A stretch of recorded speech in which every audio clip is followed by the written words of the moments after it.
The reverse bucket list is something I do. Oh boy, do I ever do it. And it took me too long to figure this one out.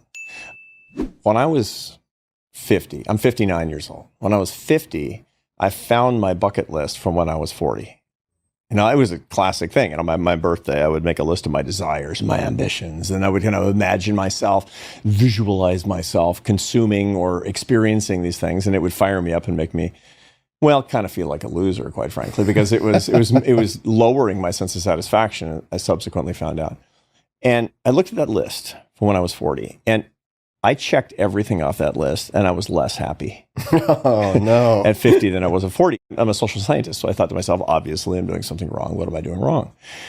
And basically, this is the problem. This is a neurophysiological problem and a psychological problem all rolled into one handy package. I was making the mistake of thinking that my satisfaction would come by having more. And the truth of the matter is that lasting and stable satisfaction, which doesn't wear off in like a minute, comes when you understand that your satisfaction is your haves divided by your wants. Haves divided by wants. That's the model. So, it's like I'll slow down because I know people watching you like, let me write that down. Haves divided by wants. You can increase your satisfaction temporarily and inefficiently by having more, or permanently and securely by wanting less. I thought to myself, so what does that mean? And the answer to that, what does that mean, is I need a reverse bucket list. Not that I'm not going to get nice things in my life, but I'm going to be consciously detached from them by going through the exercise of writing them down and crossing them out.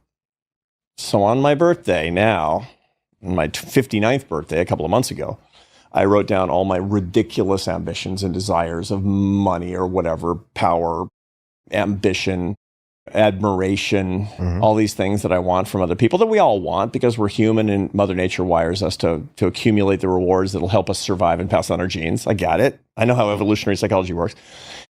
And I know that these things are going to occur to me as natural goals, but I do not want to be owned by them. I want to manage them. I don't want them to be like phantasms in my limbic system managing me. I want to move the experience of these ambitions to my prefrontal cortex, which is my executive manager, the bumper of tissue right behind my forehead. And the way that you do that is by looking at each one of these ambitions and saying, maybe I get it and maybe I don't, but I'm going to cross it out as an attachment. And I'm telling you, Tim, I'm free. And so you found that to work. It works. It works. It works. It does not because you don't care about it, but because you're not attached to it in the same way. You've made the decision to have it not be a rootless desire, a ghost in your head. You've made it into something that you will consciously manage by literally experiencing that ambition in a different part of your brain.